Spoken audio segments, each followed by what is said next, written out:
Se raconter pour inspirer, c'est un bien grand sujet.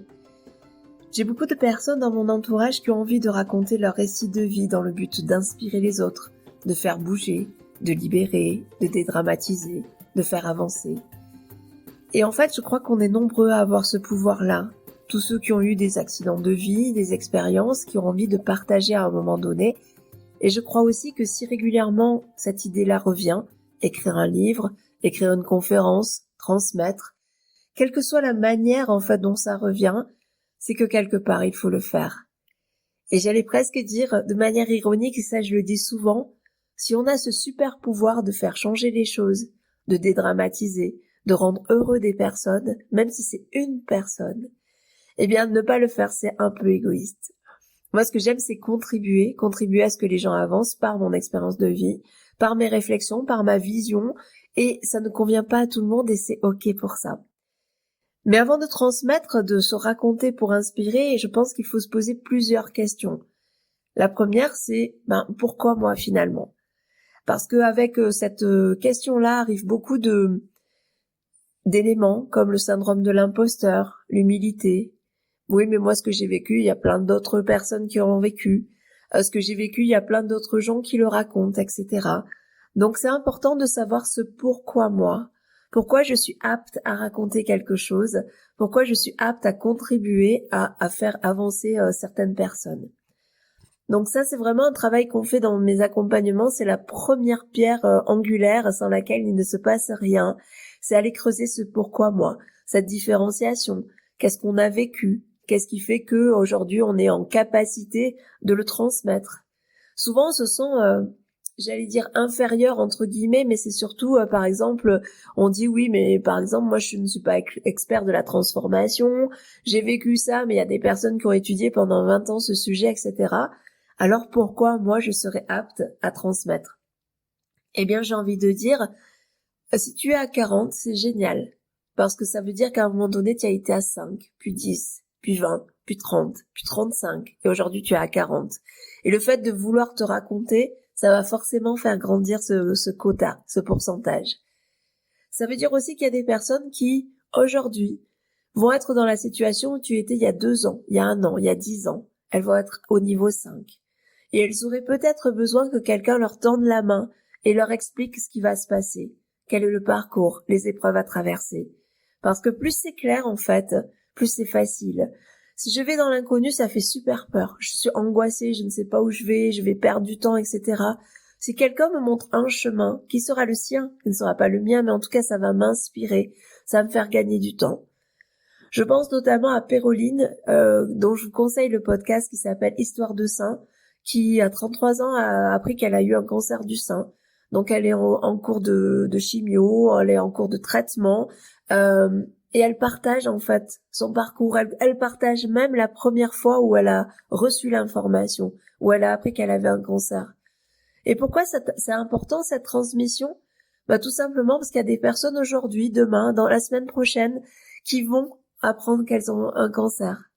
Et comment ça gère ça? Et en fait, si quelqu'un a déjà passé le chemin et nous dit, moi je l'ai géré comme ça, c'est ma manière de faire, peut-être que ça peut être une manière qui peut nous aider à anticiper ce qui va se passer. Donc si tu as ce super pouvoir-là, et encore une fois, je pense que si on y pense, c'est qu'on a ce super pouvoir-là, c'est aussi aller creuser ce pourquoi moi, cette différenciation, ce que tu as à apporter. Et bien entendu, à qui tu as à l'apporter. Quelle est ta cible, entre guillemets, j'aime pas ce mot-là, mais quelles sont les personnes qui ont vécu ou vont vivre la même chose que toi, et donc à qui tu vas pouvoir contribuer à ce que leur vie soit plus légère. Donc, est-ce que c'est celles qui, souvent, ce sont celles et ceux qui nous ressemblent, il y a 10 ans, 5 ans, 2 ans, qui sont au début d'un parcours que nous, on a passé. Et à travers ça, ça oblige aussi à faire une introspection, à revoir sa vie, mais sous un angle différent, sans se juger, mais juste en essayant d'isoler les moments scintillants, les moments difficiles, les épreuves, mais aussi les joies, les défis, qui ont fait qu'on en est là aujourd'hui. Et ça fait du bien, tout simplement. On peut être fier de soi, d'où on en est, grâce à cette introspection-là. Et puis se dire aussi pourquoi je vais me dire que je suis experte. Moi, pourquoi je parle d'audace? J'adore l'audace, j'adore oser. Mais parce que je suis une experte des peurs. Depuis petite, les peurs ont toujours été là, elles sont nombreuses, elles sont toujours là. Mais plutôt que de ne rien faire, en fait, je décide. Et j'ai décidé depuis des années elle serait là, ok, mais moi je ferai ma vie. Et donc j'avancerai. Et du coup, je me suis poussée à oser des choses parce que justement, j'avais peur. Si j'avais pas eu peur, j'aurais rien osé. Et du coup, c'est aujourd'hui pour ça que je suis une experte de l'audace parce que justement, je suis une experte des peurs. Donc, essayez de voir pourquoi vous en êtes là aujourd'hui. Et quand on est toute la journée, tous les jours de notre vie, à essayer de trouver des stratégies, des moyens et des choses pour contourner les peurs, par exemple, bah ouais, je pense on devient expert et qu'on n'a pas à en rougir. Donc j'espère que déjà ça vous fait réfléchir et que ça vous apporte une certaine clarification. Alors certes, il y a beaucoup d'intimité, de vulnérabilité, de fragilité quand on veut se raconter pour inspirer. Mais si vous faites le zoom sur quand vous regardez des films ou que vous regardez des conférences, des pièces de théâtre, vous lisez des romans, finalement, qu'est-ce qui nous fait bouger? Est-ce que c'est parce que la personne est super forte, qu'elle a tout réussi, etc. ou parce que justement elle est fragile et qu'elle part de loin et qu'elle a réussi à surmonter certaines épreuves? Plus on va pouvoir s'identifier en tant qu'humain avec nos fragilités, notre intimité, nos hontes, nos colères, etc. et que plus on va aussi partager cette réussite que le héros ou l'héroïne nous amène. Donc oui, on va être obligé certainement d'aller creuser de l'intimité, des choses qu'on n'a jamais dit, mais ça fait un bien fou, vraiment. Et en fait, quand on le dit, on s'aperçoit que les autres le vivent aussi, que ça libère les autres, ça les autorise. Moi, quand je parle lors de mes conférences spectacles qui s'appellent Même pas peur, je parle des peurs, puisqu'elles sont avec moi sur scène de manière très symbolique. Et ben, en fait, ça autorise les autres à dire, ah ben oui, en fait, moi aussi j'ai peur. Moi aussi je suis angoissée, moi aussi j'ai peur de demain, moi aussi j'ai ça. Et en fait, quelque part, de l'exprimer, ça autorise les autres. Donc, ne le gardons pas pour nous. Il y a plein de sujets tabous dont on ne parle pas. Et on voit que quand on arrive à délivrer la parole, on délivre aussi les autres. Donc ça, c'est vraiment super important. Alors, bien entendu, il va y avoir son regard. Je vais y revenir, mais aussi le regard des autres. En disant, oui, mais si je dis ça, je vais être jugée par mon entourage, par les autres, par la société, et aussi par moi-même.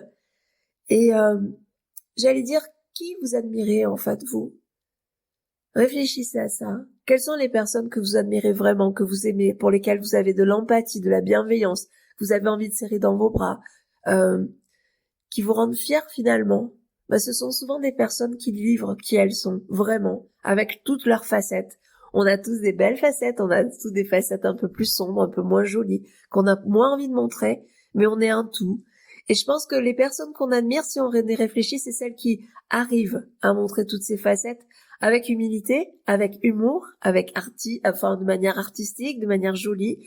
Voilà. Donc, en fait, on est tous humains. Ce qu'on voit sur les réseaux sociaux, ça n'existe pas. C'est vraiment quelque chose de toutes les personnes qui sont super badass, qui vont vivre une vie de rêve, etc., qui sont toujours heureux. Moi, je crois que ça n'existe pas. Je crois qu'au contraire, ça appelle à pas mal de choses. Plus on a envie de montrer sur les réseaux qu'on est heureux, peut-être que ça serait intéressant de creuser pourquoi on a ce besoin de montrer ça. Donc, on peut être heureux, hein. Attention, moi, je vis vraiment une vie qui est géniale, mais j'ai aussi des soucis, j'ai aussi des peines, j'ai aussi des douleurs, j'ai aussi des questions, j'ai aussi des avancées.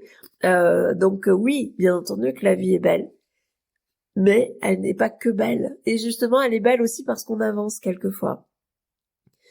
Donc, pourquoi c'est intéressant que vous preniez la parole? Pourquoi c'est intéressant que vous racontiez? Eh bien, parce que c'est votre vision qui est importante. Même si chacun a vécu la même chose, le même événement que vous, la perception que vous en avez et votre vision, c'est celle-là qu'on aime. Vraiment parce qu'elle doit être unique et parce que c'est la somme de vos expériences qui vont faire cette vision. Souvent, moi, on me dit, oui, mais par exemple, lorsque les personnes commercialisent un programme d'accompagnement, elles n'osent pas le vendre. Et pourtant, ça a de la valeur. Et moi, je leur dis à chaque fois, si tu n'en parles pas, c'est quelque part, t'es égoïste. Alors la personne me regarde et dit, non, je suis pas égoïste. Oui, si tu as le pouvoir de changer les gens, d'amener des techniques à des personnes pour les faire grandir rapidement, en les accompagnant avec tout l'amour que tu mets dedans, si tu le fais pas, c'est que t'es égoïste. Donc ça, c'est ma vision. Elle ne va pas plaire à tout le monde et c'est cool pour ça, parce que les personnes à qui ça va pas plaire, elles ne vont pas venir me voir. Et tant mieux, parce que quelque part, je pense qu'on n'aurait pas la même énergie. Mais si des personnes se retrouvent en moi, ont l'impression que je parle de ce qu'elles ont dans leur tête, etc., à ce moment-là, on va vraiment se connecter et c'est là où c'est génial, c'est là où c'est magique et c'est là où les avancées arrivent. Donc une fois qu'on a fait tout ce travail d'introspection, c'est aussi comment je structure mon récit. Le but, c'est pas de raconter sa vie en disant oui, moi, j'ai passé tel diplôme à 20 ans, puis pareil à 18 ans, puis moi, etc. Ça, c'est insupportable en fait. C'est pas ce qu'on veut en tout cas. En tout cas, pardon, ce n'est pas ce que je veux. Mais comme je vous disais, c'est dans votre vie, c'est déjà isoler les moments qui sont fascinants et les épreuves scintillantes. Ça, c'est vraiment, même si elles sont honteuses ou si c'est un échec, parce que ce qui nous intéresse, c'est finalement pas l'arrivée, échec ou réussite, et encore sur ces mots, je pense qu'on peut avoir beaucoup de choses à dire, mais c'est le chemin parcouru. Quelles sont les différentes étapes? C'est-à-dire que si demain je mets une adresse sur un GPS, moi j'ai envie de savoir par quelle ville je vais passer, pourquoi je vais là-bas, etc. Mais c'est un peu la même chose, c'est le chemin qui est intéressant, c'est le chemin qui nous fait grandir, c'est pas forcément l'arrivée.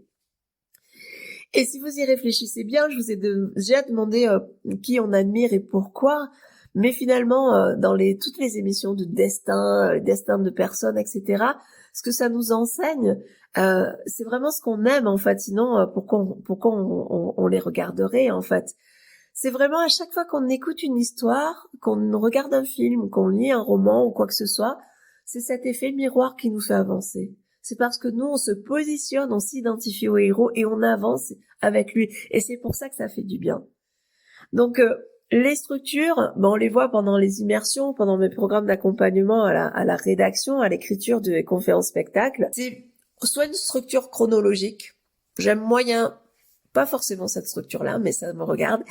La structure du héros, clairement, le voyage du héros, c'est on peut enlever des phases, remettre des phases, rajouter des choses, aller creuser certaines phases, etc. Mais pour moi, c'est la structure en Occident, en tout cas aujourd'hui, qui est vraiment satisfaisante parce on peut avoir très rapidement un plan quand on appréhende ce schéma-là. Mais ça peut être toute autre chose. Par exemple, moi j'ai des gens qui me contactent qui veulent écrire des spectacles en mode stand-up. Ok, c'est en mode sketch, c'est-à-dire que les sketchs ne vont pas forcément avoir de rapport les uns entre les autres, même si moi j'aime toujours avoir un fil rouge et qu'à la fin on découvre qu'il y avait tout un rapport. Mais voilà. Donc il y a plusieurs structures à mettre en place, mais ça c'est vrai que c'est vraiment intéressant j'allais dire de les creuser et de voir ce qui est le plus adapté à chacun de vous. Et c'est pour ça que souvent je propose des rendez-vous individuels par téléphone ou en visio pour qu'on me dise, voilà, moi j'ai vraiment envie de raconter ça. Et du coup qu'on puisse dire, ta structure, elle serait plutôt comme ça. Et surtout, le but n'est pas de mentir. C'est plus on va être authentique, plus ça va être vrai, plus ça va vibrer. C'est-à-dire ne pas dire ça j'ai pas envie de le dire, je veux pas, non, je vais enjoliver les choses. Non, ça sert à rien. Ou alors on écrit une fiction et c'est ok. Mais si on veut avoir quelque chose d'intimiste qui nous ressemble, etc., et qui se base sur notre récit de vie, moi ce que je vous propose c'est vraiment de rester sur ce récit de vie-là. Donc on a vu qu'est-ce que ça a apporté aux autres, un peu la structure, même si ça a été très rapide, mais j'ai fait d'autres épisodes et j'en referai sur la structure justement du récit. Mais ce qui est intéressant, c'est aussi de se dire, et pour nous, qu'est-ce que ça nous apporte à nous, en fait, de le faire? Déjà, ça nous fait grandir. Alors là, vous avez mon chien Noisette qui est en train de s'étirer en même temps, c'est pour ça que vous entendez le bruit de pattes. Qu'est-ce que ça nous apporte? De l'amour pour soi, de la fierté de son chemin parcouru.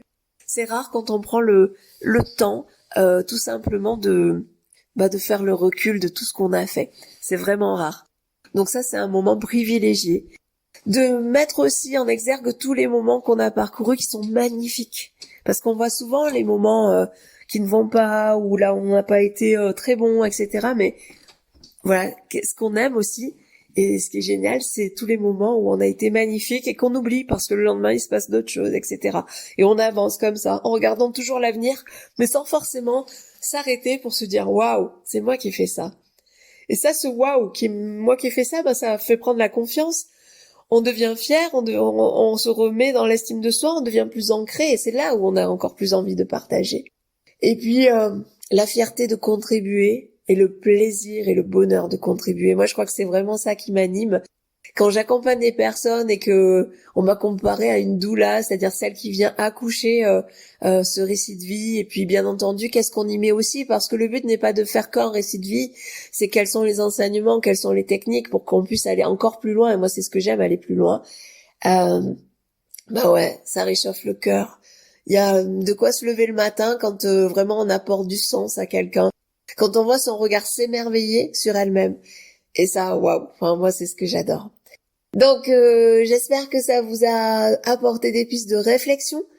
Je l'ai dit pendant l'épisode, mais effectivement moi j'adore échanger de manière individuelle avec les personnes par visio, par téléphone sur leur projet. C'est peut-être aussi apporter une crédibilité par mon regard en disant bah ouais, moi j'ai vécu ça mais je sais pas si c'est intéressant, etc. Et voilà, peut-être que ce regard-là il est important aussi, donc n'hésitez pas à prendre rendez-vous avec moi, en m'envoyer un petit mail ou sur Messenger ou par Facebook ou par mail pour ceux qui l'ont. Et ouais, écrivez, racontez-vous, si c'est pour inspirer, racontez-vous, vraiment. Je vous encourage à le faire et je serai en plus ravie de vous lire ou de venir vous voir. Je vous dis à très bientôt.